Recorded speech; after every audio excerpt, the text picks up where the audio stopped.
नहीं। आप लोग दान करते हो मकर संक्रांति में? कितनी चीजें दान करते हो? और सुहागन माताओं को देते हो ना? क्या देते, कितने देते हो? 13 14 कितने हैं? 14। कौन से पुराण में लिखा है कि 14 चीज देना चाहिए? अरे बोलते जाओ जरा जल्दी जल्दी, बड़ी मुश्किल से तो पकड़ा ही नहीं आते हो तुम शिवरी नारायण वालों। 14 चीजें दान देना है। किस पुराण में लिखा है? कोई तुमसे पूछ सकता है तो महाराज आप कह सकते हो अग्नि पुराण में वर्णन आता है। कौन से पुराण में लिखा है? अग्नि पुराण में लिखा। देवऋषि नारद भगवान विष्णु के पास जाकर पूछते हैं, नारायण कृपा करिए। भगवान विष्णु ने पूछा क्या बात है, बोलिए। देवऋषि नारद क्या चाहते, चाहते क्या हो वो बताओ। महाराज हमें इतना सा बता दो, शिव जी के यहां जाते हैं तो पहले उनके द्वारपाल से पूछना पड़ता है अंदर जाने के लिए। ब्रह्मा जी के यहां जाते हैं तो ब्रह्मा जी के द्वारपाल से पूछना पड़ता है। इंद्र के यहां जाते हैं तो इंद्र के द्वारपाल से पूछना पड़ता है। हम जितनी भी जगह जाते हैं तो कोई ना कोई द्वारपाल से हमें पूछना पड़ता है अंदर जाने के लिए। भगवान देवऋषि नारद कह रहे हैं नारायण से कुछ ऐसी कृपा कर दो कि हमें किसी से आज्ञा लेना ही नहीं पड़े। भगवान विष्णु तो उनकी बात को बस थोड़ा सा सुने और अंदर चले गए। नारद जी को लगा हमारा तो कोई जवाब ही नहीं दिया। नारद जी वहीं पर टिक गए, खड़े रहे, नाम जाप करते। विष्णु वापिस आए और देवऋषि नारद से कहा एक काम करो, जब सूर्य मकर में प्रवेश करते हुए उत्तरायण की ओर जावे, उस घड़ी उस पल में देवऋषि नारद तुम 14 बार भगवान के नाम का, शिव नाम का दान दे दीजिए। भगवान नारायण के नाम का, राम नाम का, कृष्ण नाम का दान दे दीजिए।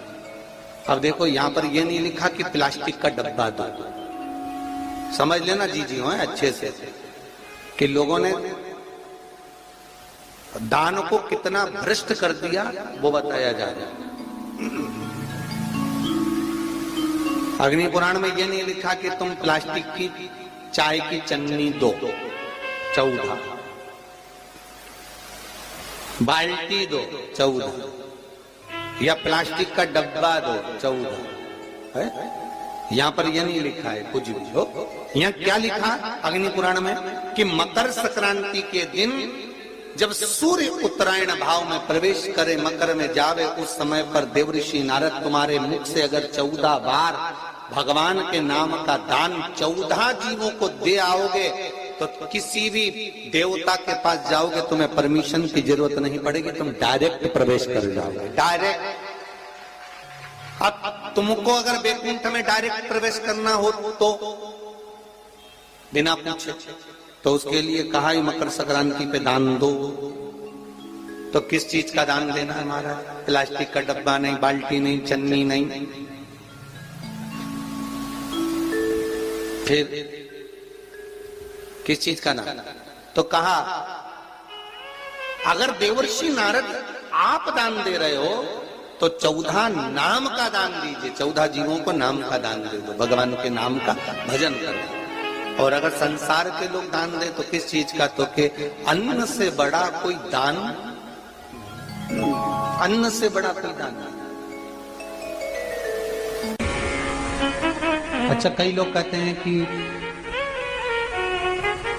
सूर्य की उत्तरायण का क्रम है, ये क्रम है, ये पूजन का क्रम है, तिल्ली के लड्डू का क्रम है, लड्डू बना लो तिल्ली का, इसका क्रम है। पर अगर स्कंद पुराण उठाओ तो स्कंद पुराण में अगर मकर संक्रांति के क्रम को यदि पढ़ोगे तो मालूम पड़ेगा कि पूरे वर्ष में एक दिन ऐसा था जिस दिन भगवान शिव और नारायण ये दोनों, इसलिए आज भी हिंदू धर्म में गुड़ के लड्डू तिल्ली के साथ मिलाते हैं। क्यों? उसका कारण कि शंकर और नारायण ये दोनों एक ही दिन, एक ही पल गंगा का स्नान करने के लिए जाते। एक भगवान शिव, देखिए कितना कितना हमारे हिंदू धर्म में एक एक तिथि का, एक एक बार का एक एक महत्व है, उसको समझिए। माता लक्ष्मी भगवान नारायण और भगवान शिव को स्नान के लिए गुप्त रूप से झांकती है। तो भगवान विष्णु ने तिरछी दृष्टि में माता लक्ष्मी को देखा, तिरछी दृष्टि। तो माता लक्ष्मी को देखकर भगवान विष्णु शिव जी को देखे तो शंकर भगवान ने कहा, नारायण हमने देख लिया, महारानी लक्ष्मी झांक रही है, हमने वर दे दिया है कि लक्ष्मी का एक नाम गुप्त लक्ष्मी रहेगा, कि छुपी रहेगी। और आज मकर संक्रांति के दिन नारायण और शिव का दर्शन इस लक्ष्मी ने करा है। पर जो गुप्त लक्ष्मी का दान दे देगा उसके घर में कभी कोई बड़ी बीमारी प्रवेश नहीं करेगी। कैंसर जैसा रोग, किडनी और लीवर का रोग नहीं हो सकता। आज भी नियम है कि मकर संक्रांति के दिन एक लड्डू बनाया जाता है गुड़ और तिल्ली का, उसमें 1 का सिक्का, 2 का सिक्का या कोई लक्ष्मी उसमें फंसा दी जाती है और लड्डू को पैक कर कर किसी मंदिर में दान दे दिया जाता है। उसको कहते हैं गुप्त लक्ष्मी, जिससे घर में कोई बड़ी बीमारी प्रवेश नहीं, वो केवल मकर संक्रांति को ही होता है। कहते हैं मकर संक्रांति है जिस समय पर कल सूर्य उत्तरायण आ जाए और पहले दिन उत्तरायण के दिन ही जब संध्या का समय होता है, शाम का समय होता है, महाराज संध्या का जो समय होता है शाम का, अगर कोई बच्चा पलंग पर बाथरूम करता हो, गंदगी करता हो, सारी औषधि कर ली, दवाई कर ली, और या बच्चा रात्रि को उठकर चिड़चिड़ करता हो या रोता हो रात भर, महाराज उसके लिए, या माता के स्तनों में बच्चे को पिलाने के लिए दूध ना आता हो उसके लिए, या बच्चा रुदन करता हो या बच्चा गंदगी करता हो उसके लिए, कल शाम के समय पर प्रथम दिन में जब भगवान उत्तरायण आ रहे हैं मकर राशि के अंतर्गत, तो शाम के समय पर मकर संक्रांति के दिन गुड़ को पानी में मिलाकर शिवजी पर लेपन कर दो, उसी हाथ को बच्चे को मंदिर के बाहर चटा दो महाराज, फिर वो पलंग पर कभी गंदगी नहीं करेगा महाराज। जिस नारी का स्तन में दूध नहीं आता हो बच्चों को पिलाने के लिए, उसको भी अगर चटा दिया जाए तो स्तन में दूध आना प्रारंभ हो जाए महाराज। जो बच्चा रात्रि को रोता हो, जाग जाता हो, उसको भी अगर वो हाथ चटा दिया जाए तो वो काम करता है महाराज। ये कल के दिन करके देखना, बाद में बताना जरूर हो।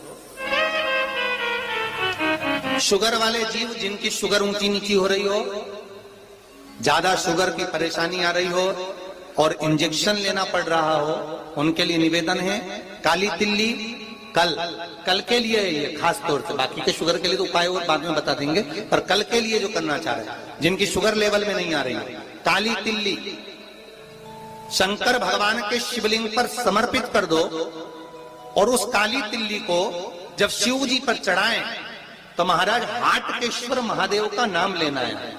कौन से महादेव? हाटकेश्वर महादेव का नाम लेना है और शंकर भगवान पर काली तिल्ली चढ़ाते जाना है। उसमें कंकर नहीं हो, सफेद तिल्ली का एक भी दाना नहीं हो, इसका ध्यान रखिए। उस काली तिल्ली को चढ़ा दीजिए, हाटकेश्वर महादेव का स्मरण कर कर, किसी को जल ना चढ़ाने देना उस समय पर जब आप शंकर जी को चढ़ाएं, और भगवान शंकर की हाट